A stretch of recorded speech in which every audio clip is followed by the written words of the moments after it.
विद्यार्थी मित्रों एवीपी एज्युकेशनની અંદર તમારું સ્વાગત છે। જે વિદ્યાર્થી મિત્રોએ ચેનલને સબસ્ક્રાઇબ ના કરી હોય કરી લેજો, જેથી નવા વિડીયો તમને સરળતાથી મળી રહે। આજે આપણે ધોરણ 7માં ગુજરાતી વિષયમાં પાઠ 2 ગુપ્તદાન એના પાઠ્યપુસ્તકના સ્વાધ્યાયના પ્રશ્નોનું સોલ્યુશન જોઈશું, તો વિડીયોને ધ્યાનથી જોજો। તો ગુપ્તદાન પાઠના સ્વાધ્યાયમાં સૌથી પહેલા વાતચીત આપેલી છે। तो एम पहलो प्रश्न है, जो डॉक्टरे गाम छोड़ी दीधु होत तो एनो जवाब है विद्यार्थी मित्रों, डॉक्टरे सेवा करवाना ख्याल थी गामडामां ज निमणूक मांगी हती, पण आ गामडुं अंतरियाळ विस्तारमां खूब अगवडोवाळुं हतुं। डॉक्टरे परिस्थिति साथे ईश्वरनो संकेत मानीने जात साथे समाधान कर्युं हतुं।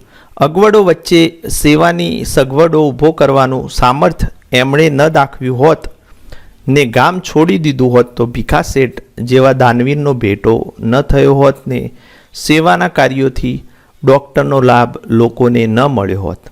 बरोबर।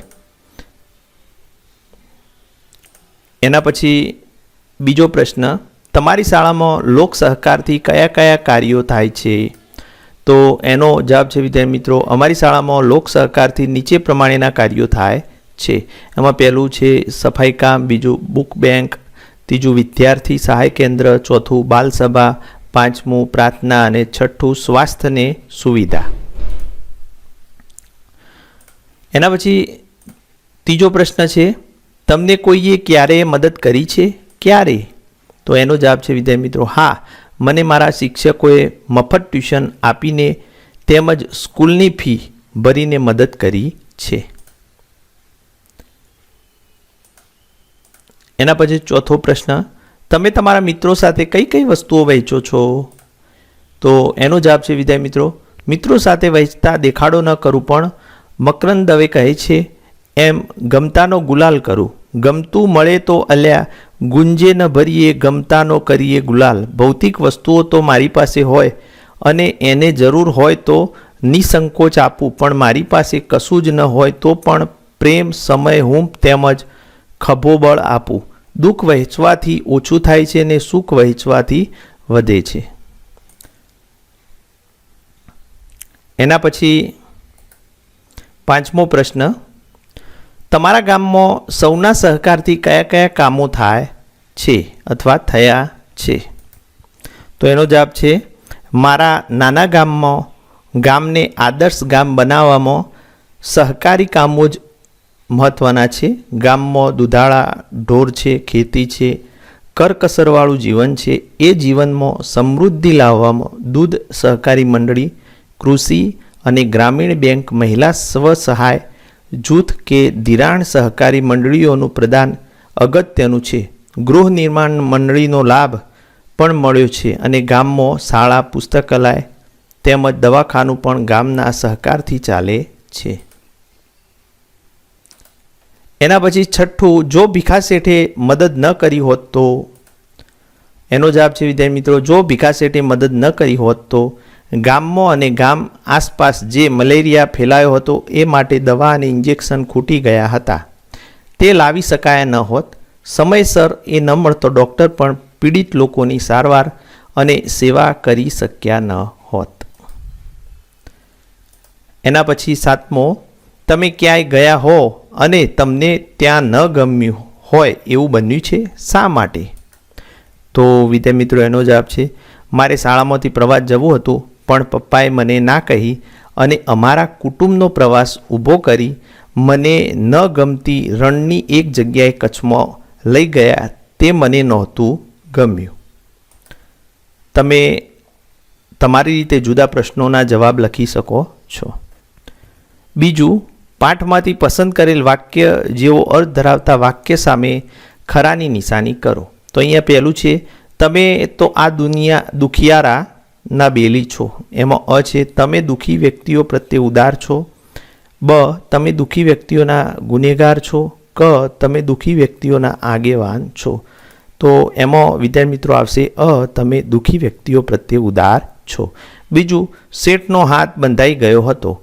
तो एमां अ, सेठथी पैसो वपरातो न हतो। ब, सेठ बिनजरूरी खर्च करता हता। क, सेठ हाथथी कोई काम करी शकता न हता। તો એનો જવાબ પણ આવશે અ. વિદ્યાર્થી મિત્રો, શેઠથી પૈસો વપરાતો ન હતો. પછી ત્રીજું, ફૂલ નહીં તો ફૂલની પાંખડી આપવા આવ્યો છું. તો એમાં અ બ ક જોઈએ તો અ, ફૂલો નથી ફૂલની પાંખડીઓ છે. બ, એક નથી તો બીજી વસ્તુ આપું છું. ક, જરૂરિયાત વધુ છે પણ હું મારી શક્તિ પ્રમાણે આપું છું. તો એનો જવાબ આવશે વિદ્યાર્થી મિત્રો ક, જરૂરિયાત વધુ છે પણ હું મારી શક્તિ પ્રમાણે આપું છું. એટલે કે ફૂલ નહીં તો ફૂલની પાંખડી. એના પછી પ્રશ્ન 3, આપેલા વાક્યો કોણ બોલી શકે તે પાઠના આધારે લખો. તો વિદ્યાર્થી મિત્રો એમાં પહેલું જોઈએ, દાન એવી રીતે કરવું કે કોઈને ખબર ન પડે. તો એમાં વિદ્યાર્થી મિત્રો સાધુ મહારાજ ભીખા શેઠને કહે છે. અને બીજું, હું દુનિયાથી દૂર ફેંકાઈ ગયો. તો આવું વિદ્યાર્થી મિત્રો ડૉક્ટર કહે છે. એક અંતરિયાળ ગામની અંદર તેમની નિમણૂક થાય છે ડૉક્ટર તરીકે, એટલા માટે. ત્રીજું, મારી મદદ વિશે કોઈને જણાવતા નહીં. તો આવું વિદ્યાર્થી મિત્રો આપણે જાણીએ છીએ કે આગળ ચર્ચા કરી એ મુજબ ભીખા શેઠ બોલે છે, ડૉક્ટરને કહે છે. ચોથું, દવાખાનું કરવા માટે મકાનની જરૂર છે. તો આવું વિદ્યાર્થી મિત્રો ડૉક્ટર કહે છે. એના પછી પ્રશ્ન 4, આપેલા વાક્યો ખરા છે કે ખોટા તે જણાવો. તો એની અંદર પહેલું છે, ભીખા શેઠ કંજૂસ હતા. તો વિદ્યાર્થી મિત્રો આ આવશે ખોટું. બીજું, ડૉક્ટરને લાગ્યું કે એમણે શેઠને અન્યાય કર્યો છે. તો આ ખરું આવશે વિદ્યાર્થી મિત્રો. ત્રીજું, ભીખા શેઠે ડૉક્ટરને ફાળામાં એક પણ રૂપિયો ના આપ્યો. તો આ ખોટું આવશે વિદ્યાર્થી મિત્રો. ચોથું, શેઠાણી પણ શેઠને કંજૂસ જ માનતા હતા. તો એમાં પણ ખરું આવશે વિદ્યાર્થી મિત્રો. પાંચમું, ડૉક્ટરને ગામમાં બધી જ સગવડ મળી રહી હતી. તો એમાં વિદ્યાર્થી મિત્રો ખોટું આવશે. બરાબર. એના પછી આપણે પાંચમું જોઈએ, નીચેની ઘટનાઓને યોગ્ય ક્રમમાં લખો. તો અહીંયા બધી ઘટનાઓ આપેલી છે, એમાં આપણે ક્રમ આપવાનો છે. તો અહીંયા વાક્ય છે 5મા ક્રમે આવશે, બીજા ક્રમે બીજું વાક્ય બીજા ક્રમે આવશે, ત્રીજું વાક્ય 6ઠ્ઠા ક્રમે આવશે અને ચોથું વાક્ય 1લા ક્રમે આવશે. અને શેઠનું વર્તન મને અકળ લાગ્યા કરતું એ 4થા નંબરે આવશે. અને ભીખા શેઠની મદદ કરવાથી મારું દવાખાનું ચાલુ થયું. તો આ પ્રમાણે આપણે જોઈએ તો 1લા નંબરે મારી ગંગાપુરમાં ડૉક્ટર તરીકે નિમણૂક થઈ. બીજું, મેં ગામમાં મારું મન મનાવી લીધું. ત્રીજું, ભીખા શેઠની મદદથી મારું દવાખાનું ચાલુ થયું. ચોથું, શેઠનું વર્તન મને અકળ લાગ્યા કરતું. પાંચમું, ગામમાં મલેરિયાનો પવન વાયો. અને છઠ્ઠું, ભીખા શેઠ ગામ લોકો માટે મદદ કરવા મારી પાસે આવ્યા. તો આ રીતે આપણે ક્રમમાં ગોઠવવાના છે. એના પછી 6ઠ્ઠો પ્રશ્ન, કૌંસમાં આપેલ શબ્દોમાંથી યોગ્ય વિકલ્પ પસંદ કરી ખાલી જગ્યા પૂરો. તો અહીંયા શબ્દો જવાબ જે છે કૌંસમાં આપેલા છે. એમાં પહેલું, ઘરમાં બધી વસ્તુઓ લગર વગર ખાલી જગ્યા પડી હતી. લગર વગર, બરાબર. તો એમાં જવાબ આવશે અવ્યવસ્થિત. લગર વગર એટલે વિદ્યાર્થી મિત્રો અવ્યવસ્થિત. બીજું, એમની વાત સાંભળી ભીખા શેઠ ખડખડાટ હસી પડ્યા. તો એનો જવાબ આવશે જોરથી. ખડખડાટ હસવું એટલે જોરથી હસવું. ત્રીજું, ભીખા શેઠ દવાખાનામાં પ્રવેશ્યા. પ્રવેશ્યા એટલે વિદ્યાર્થી મિત્રો દાખલ થયા. ચોથું, ભીખા શેઠની વાત આખા ગામે સહર્ષ વધાવી લીધી.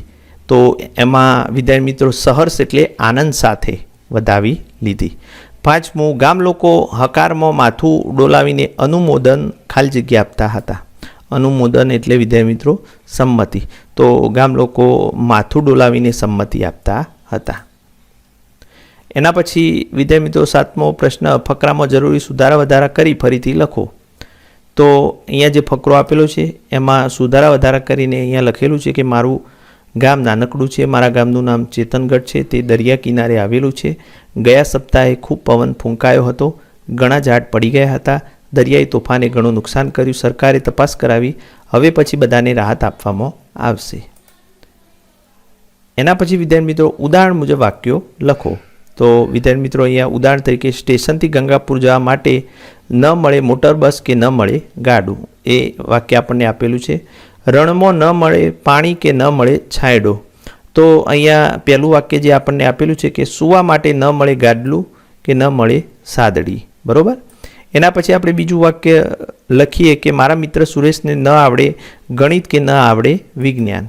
એના પછી મારો નાનો ભાઈ ખરો છે, ન પોતે ભણે કે ન મને ભણવા દે. તો આ રીતે તમારે ઉદાહરણ મુજબ વાક્યો લખવાના છે. 9મું સંવાદ પૂર્ણ કરો. તો અહીંયા વિદ્યાર્થી મિત્રો પાર્થ કહે છે, અરે યાર કૌશિક શું કરે છે? તો કૌશિક કહે છે, ગણિતના દાખલા ગણું છું. તો પાર્થ કહે છે, વાહ ભાઈ વાહ, તું અને ગણિત? તો કૌશિક કહે છે, હા કેમ, ગણિત મને ખૂબ ગમે છે. એના પછી પાર્થ કહે છે, મૂકને ગણિત બાજુમાં, તારે બજારમાં આવવું છે? તો કૌશિક કહે છે, બજારમાં કેમ? પાર્થ કહે છે, અરે મિત્ર મોબાઈલનું ચાર્જર લેવું છે. તો કૌશિક કહે છે, ચાર્જર તો મારે પણ લાવવાનું છે.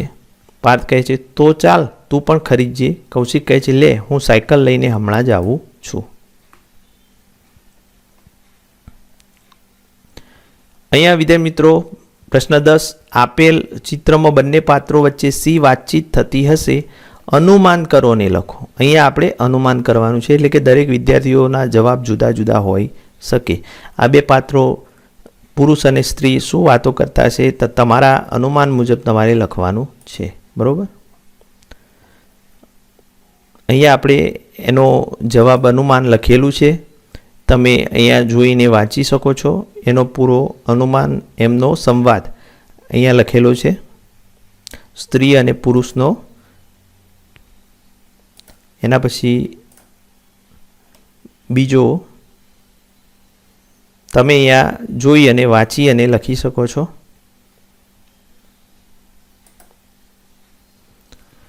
અહીંયા 11મો પ્રશ્ન, શિક્ષકે આ એકમના છેલ્લા ફકરાનું શ્રુતલેખન કરાવવું, તે પછી વિદ્યાર્થીઓ પાસે જોડીમાં શ્રુતલેખનની તપાસણી કરાવવી.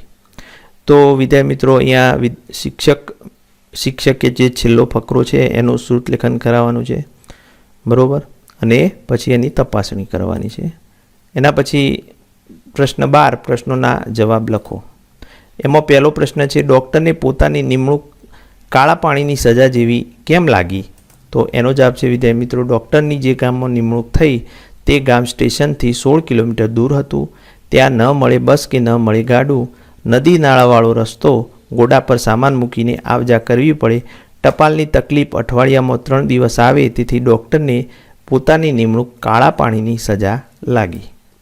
એના પછી બીજો પ્રશ્ન, ભીખા શેઠ કોને મિથ્યામો માનતા હતા? તો જવાબ છે, જમણા હાથે કરેલા દાનની ડાબા હાથને ખબર પડવી ન જોઈએ એવું એક સાધુએ ભીખા શેઠને કહેલું. એટલે જ્યારે શેઠાણીએ એમને કંઈક નામના કરવાનું કહ્યું ત્યારે ભીખા શેઠને એમ કરવામાં મિથ્યા મોહ જ લાગેલો. એના પછી વિદ્યાર્થી મિત્રો ત્રીજો પ્રશ્ન, ડૉક્ટર સાહેબે ભીખા શેઠને કેમ કંજૂસ માની લીધા? તો એનો જવાબ છે, ભીખા શેઠ દુકાનદાર હતા, ધીરધારનો ધંધો કરતા હતા, ધનવાન હતા, પણ પાઈ માટે મરી જતા હતા. ગામમાં મલેરિયા ફેલાયો, સરકારી દવાખાનામાં દર્દીઓના પ્રમાણમાં દવાઓ ઓછી હતી. આથી ડૉક્ટર સાહેબે ગામના આગેવાનોને મદદ માટે ભેગા કર્યા. સૌ એકબીજાની સામે જોઈ વિખરાઈ ગયા. ત્યારે ભીખા શેઠ પણ કંઈ ન બોલ્યા, તેથી ડૉક્ટર સાહેબે ભીખા શેઠને કંજૂસ માની લીધા.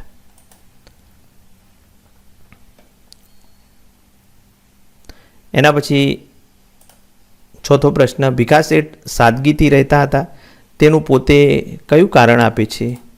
તો એનો જવાબ છે, ભીખા શેઠ જીવનમાં સાદગીથી જીવે છે, કરકસર કરે છે. તેનું કારણ આપતા તેઓ કહે છે, ગરીબાઈમાં સડતા લોકોને જોઈ હું મોજ શોખ સી રીતે કરી શકું? તેમને શરીર ઢોકવા ગાભોએ ન હોય ત્યાં હું નવા લુગડા સી રીતે પહેરું? જેને ખાવાનું એ ન મળતું હોય ત્યાં હું ગળ્યું કેવી રીતે ખાવા બેસું? તો આ રીતે વિદ્યાર્થી મિત્રો એમને કારણ આપીશું. 5મો પ્રશ્ન, આ એકમમાં તમને સૌથી વધુ કયું પાત્ર ગમ્યું, કેમ? તો એનો જવાબ, આ એકમમાં મને ભીખા શેઠનું પાત્ર ગમ્યું. ભીખા શેઠ કરકસરિયા છે, સાદગીથી જીવે છે, કંજૂસ લાગે છે, પણ એમનું હૃદય કરુણાથી ભરેલું છે. કીર્તિની ક્યારેય ઈચ્છા રાખી નથી, ગુપ્ત રીતે દાન કરે છે. તેથી મુઠ્ઠી ઊંચેરા ભીખા શેઠ મને ગમે છે. તમારે તમારો જવાબ લખવાનો છે વિદ્યાર્થી મિત્રો, તમને કયું પાત્ર ગમે છે. એના પછી 6થો પ્રશ્ન છે, શેઠાણીનો ભીખા શેઠ માટે શો મત હતો? તો જવાબ વિદ્યાર્થી મિત્રો, શેઠાણી ભીખા શેઠ માટે પોતાનો મત આપતા કહેતા કે તમારી પાસે ધન છે તો કંઈક નામના કરો, પુણ્યદાન કરો, સદમાર્ગે વાપરો. બરાબર. એના પછી 7મો પ્રશ્ન, ગંગાપુર વિશે 5-7 વાક્યો લખો.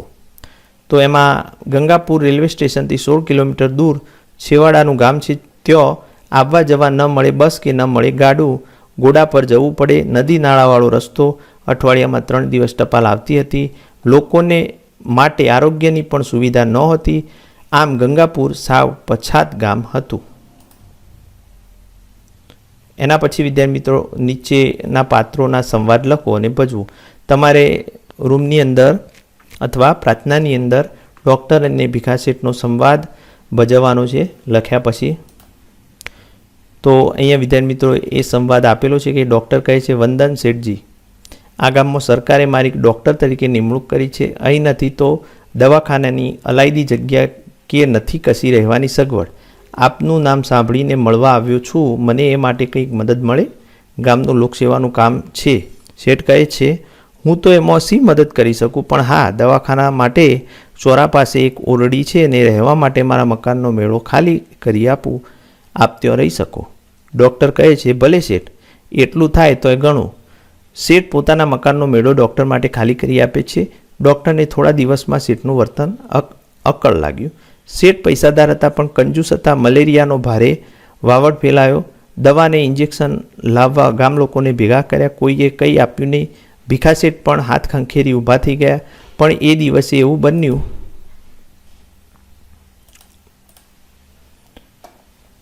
શેઠ કહે, ડૉક્ટર સાહેબ, એક કામે આવ્યો છું. ડૉક્ટર કહે, ડૉક્ટરને થયું કે આ કંજૂસ શેઠ પોતાના સ્વાર્થનું કામ લઈને આવ્યા હશે. બોલો ને. તો શેઠ કહે, તમે આજે બપોરે મદદ બાબતમાં વાત કરી હતી ને હું ફૂલ નહીં તો ફૂલની પોખડી આપવા આવ્યો છું. ડૉક્ટરના હાથમાં 100 રૂપિયાની નોટો મૂકી. શેઠ કહે, પણ આમાં એક શરત છે, તમારે કોઈને કહેવું નહીં કે મેં તમને આ મદદ કરી છે. ડૉક્ટર કહે, કેમ? એમાં શું વાંધો છે? તો બીજા પણ આપવા ખેંચાય ને. શેઠ કહે, મને એ પસંદ નથી, એટલા માટે ગામ લોકો વચ્ચે હું કંઈ બોલ્યો નહોતો. એ લોકો જો ફાળો કરતા હશે તો હું તેમાં પણ તેમના જેટલી રકમ ભરીશ. તો શેઠ કહે છે, વાતમાં હું તો આ બાબતની કોઈની વાત કરતો નથી, પણ તમે બહુ કહો છો તો કહું છું કે કરકસર કરું છું. એટલે તમને પણ થતું હશે કે શેઠ કંજૂસ છે, પણ આજુબાજુના લોકો ગરીબાઈમાં સડતા હોય ત્યાં હું કઈ રીતે મોજશોખ કરી શકું? તેમને શરીર સમ ઢોકવા ગાભોય ન મળતો હોય તો હું કેવી રીતે નવા લુગડા પહેરી શકું? કંઈક સારું ખાવા બેસું ને થાય કે લોકોને બિચારાને ખાવાનું એ મળતું નથી ને આપણે ગળ્યું ખાવા બેઠા.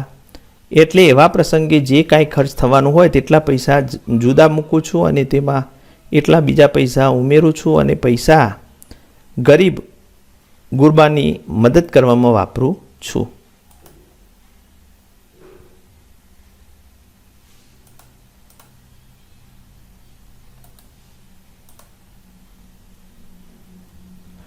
પછી ડૉક્ટર કહે છે, શેઠ, અજાણે પણ મેં તમને ખૂબ અન્યાય કર્યા છે. મેં તમને સમજવામાં મોટી ભૂલ કરી. સાચે જ તમે તો આ દુખિયારાના બેલી છો. શેઠ કહે છે, ના ના, એવું કંઈ નથી ડૉક્ટર સાહેબ. ખરું જોતો તો જે લોકોનું છે તે તેમને પાછું આપું છું. મારા બાપ દાદા લોકો પાસેથી કમાયા છે ને. ડૉક્ટર કહે, પણ માણસનો સ્વભાવ જ એવો છે કે પોતે જે કંઈ કરે તે બીજાને જણાવ્યા સિવાય એને ચેન ન પડે. તમે તો. શેઠ કહે, એ તમારું કહેવું ખરું છે. શેઠાણી પણ મને ઘણીવાર કહે છે કે કંઈક નામના તો કરો, પણ એવો મિથ્યા મોહ સીધને રાખો. મને એક સાધુ મહારાજે કહેલું કે તું એવી રીતે દાન કરજે કે જો તું જમણા હાથે દાન આપે તો તારો ડાબો હાથ પણ ન જાણે. એ વાત મારા દિલમાં ખરેખર વસી ગઈ છે અને ત્યારથી જ આ રીતે મદદ કરું છું. તો ડૉક્ટર કહે છે, શેઠ સામે માનભરી નજરે જોતો, વંદન શેઠ આપને. અને શેઠ કહે છે, આ ધન હું કમાયો નથી, મારા બાપ વારસામાં આપી ગયા છે, એટલે મારે એ વારસો મારા પુત્રને આપવો જોઈએ. પણ હું એનો બધો નફો આ રીતે વાપરી નાખું છું. જે વારસો છે એનો હું માલિક નથી, પણ રખેવાળ છું. મારી કમાણી મને વાપરવાનો હક છે ને હું વાપરતો આવ્યો છું. હું કષ્ટ વેઠું છું એટલે ઘણાએ મારી પાછળ બબડે છે. પહેલા દિવસે સ્ટેશનથી તમે ગાડીમાં આવ્યા અને હું ચાલતા આવ્યો ત્યારે હું સમજી ગયો હતો કે તમે મનમાં મને કંજૂસ કહી મારો તિરસ્કાર કરતા હતા. પણ ડૉક્ટર સાહેબ, શું કરું? લોકોની સામે જોઉં છું ને ગાડીમાં નથી બેસાતું. ગાડીવાળાને રૂપિયો આપી દઉં એના કરતાં પોટલું ઉપાડી આવનારને આપું તો શું ખોટું? આપણે ચાલીએ તેમાં શું દુબળા પડી જવાના હતા? બધી વાત પૂરી થતાં શેઠને વિદાય આપતા ડૉક્ટર મનોહર ફરી એમને વંદી રહ્યા છે. આ રીતે તમારે સંવાદ લખવાનો છે વિદ્યાર્થી મિત્રો. એના પછી ડૉક્ટરની એકોક્તિ અહીંયા આપેલી છે, અહીંયા તમે જોઈને લખી શકો છો. એ જ રીતે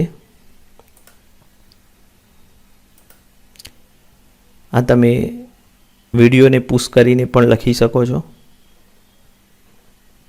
14મો પ્રશ્ન, પાઠના આધારે ડૉક્ટરની એકોક્તિ રજૂ કરો. તમે અહીંયા જોઈને લખી શકો છો. 15મો પ્રશ્ન વિદ્યાર્થી મિત્રો, મોટેથી વાંચો. વડીલો અને શિક્ષકોની મદદથી ગુજરાતીમાં તેનો અર્થ લખો. તો અહીંયા પહેલું આપેલું છે, રહીમન વે નર મર ચૂકે જો કુછ માગન જાહી ઉનસે પહેલે વે મુએ જીન મુખ નિકલત નાહી.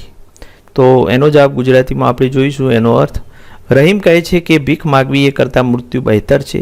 જે માણસ ભીખ માગવાની સ્થિતિમાં આવી ગયો, જે ભીખ માગવા જાય છે તે મરી ગયેલા સમાન છે, અને એ લોકો તો પહેલેથી જ મરેલા છે જે માગવા છતાં સાફ ઇનકાર કરે છે.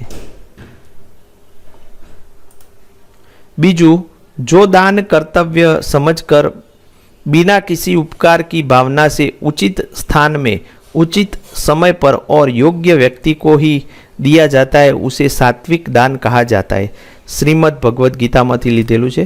એને આપણે ગુજરાતીમાં અર્થ એનો લખીશું તો, જે દાન કર્તવ્ય સમજીને કોઈ પણ ઉપકારની ભાવના વિના યોગ્ય વ્યક્તિને યોગ્ય સમયે યોગ્ય જગ્યાએ આપવામાં આવે છે તેને સાત્વિક દાન કહે છે. બરોબર. એના પછી વિદ્યાર્થી મિત્રો 16મો પ્રશ્ન, આપેલા વિષય પર 2 જૂથ પાડીને ચર્ચા સભા યોજો. તો અહીંયા વિદ્યાર્થી મિત્રો પહેલો પ્રશ્ન આપેલો છે, તમે કઈ બાબતમાં કરકસર કરશો અને કઈ બાબતમાં કંજુસાઈ કરશો. તો અહીંયા લખેલું છે વિદ્યાર્થી મિત્રો, નોંધ, નીચેના મુદ્દા ધ્યાનમાં લઈ વિદ્યાર્થીઓને 2 જૂથ પાડી અહીંયા લખવાનું છે ચર્ચા સભા યોજવી. કરકસર, તો વિદ્યાર્થી મિત્રો કરકસર એટલે સમય, શક્તિ કે સાધનનો વિવેકપૂર્વક વેડફ્યા વિના ઉપયોગ કરવો તે કરકસર છે. અને કંજુસાઈ તો આવશ્યક હોવા છતાંય વસ્તુઓ માટે પૈસા, સમય કે શક્તિ ન ખર્ચવા તે કંજુસાઈ છે. તો આ રીતે વિદ્યાર્થી મિત્રો આપણે પ્રશ્નનું સોલ્યુશન કરવાનું છે.